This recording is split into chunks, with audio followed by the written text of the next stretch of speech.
পরিসংখ্যান দেখছিলাম, গত 1 মাসে মাদ্রাসায় বলাৎকারের শিকার হয়েছে 100 শিশু। এরপরে যদি আপনি ধর্ষণের পরিসংখ্যানে আসেন, 118 জন শিশু ধর্ষণের শিকার হয়েছে, 47 জন মৃত্যুবরণ করেছে। এর মধ্যে প্রধানমন্ত্রী শুধু রামিসার বাসায় গেছেন, আমরা এটাকে সাধুবাদ জানাই। এবং উনি সেই সঙ্গে এটাও বলছেন 1 মাসের মধ্যে বিচার কার্য সম্পন্ন হবে। উনি কি বিচারক? উনি কি বিচার বিভাগ? এমনকি বিচার বিভাগও কি বলতে পারে কতদিনে ট্রায়াল কমপ্লিট হবে? আপনি বলতে পারি আমরা 1 মাসের মধ্যে বিচার চাই, আমরা কালকের মধ্যে বিচার চাই, আমরা আম জনতা আমরা বলতে পারি। কিন্তু দায়িত্বশীল পদে থেকে কেউ কি বলতে পারে 1 মাসের মধ্যে বিচার হবে?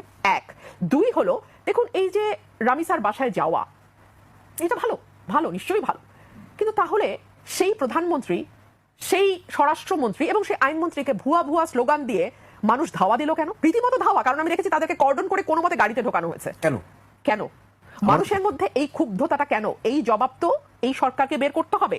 কারণ এর আগের সরকার 15 বছর 6 মাস সময় পেয়েছে, এই সরকার 5 মাস সময় পাবে কিনা এটা নিয়ে তো ভয় লাগছে এখন। কারণ 3 মাস যেতে না যেতেই যেই সরকারের প্রধানকে ভুয়া ভুয়া শুনে গাড়িতে গিয়ে লুকাতে হয়, সেই সরকার আর কয় মাস চলতে পারবে এই দেশে? এটা তো একটা প্রশ্ন।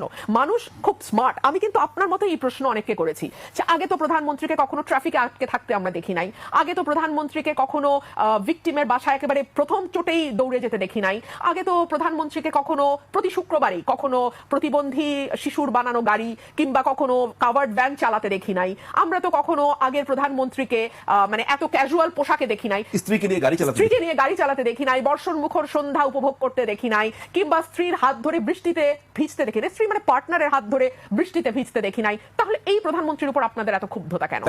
তাই তো আমারও সেই প্রশ্ন।